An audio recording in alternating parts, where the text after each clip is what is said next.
اعوذ باللہ من الشیطان الرجیم، بسم اللہ الرحمن الرحیم۔ شروع اللہ کے نام سے جو بڑا مہربان نہایت رحم کرنے والا ہے۔ لاکھوں کروڑوں درود و سلام ہوں کملی والے آقا محمد مصطفیٰ صلی اللہ علیہ وآلہ وسلم پر، جو خاتم النبیین ہیں، جو خاتم المرسلین ہیں، کہ جن کے بعد نہ کوئی نبی ہے نہ کوئی رسول ہے۔ لاکھوں کروڑوں درود و سلام و آل بیت پر۔ السلام علیکم، آپ دیکھ رہے ہیں میرا یوٹیوب چینل۔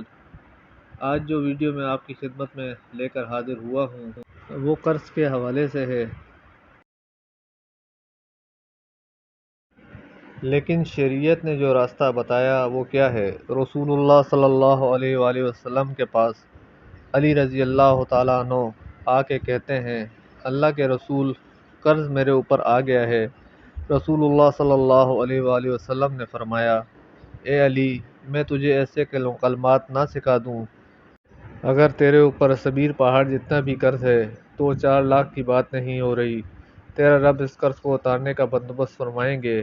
صرف اتنے کلمات زبان پر لے آ: اللہم اکفنی بحلالک عن حرامک واغننی بفضلک عمن سواک۔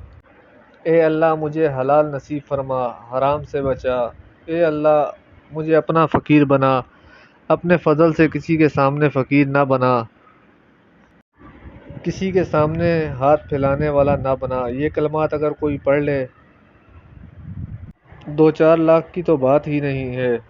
جبل صبیر جتنا بھی قرض ہو، ایمان ہو تو اللہ اس کو اتار دیں گے انشاءاللہ۔ اگر آپ کو ہماری ویڈیو پسند آئی ہو تو اسے لائک، شیئر اور چینل کو سبسکرائب ضرور کیجیے گا۔ جزاک اللہ خیرہ۔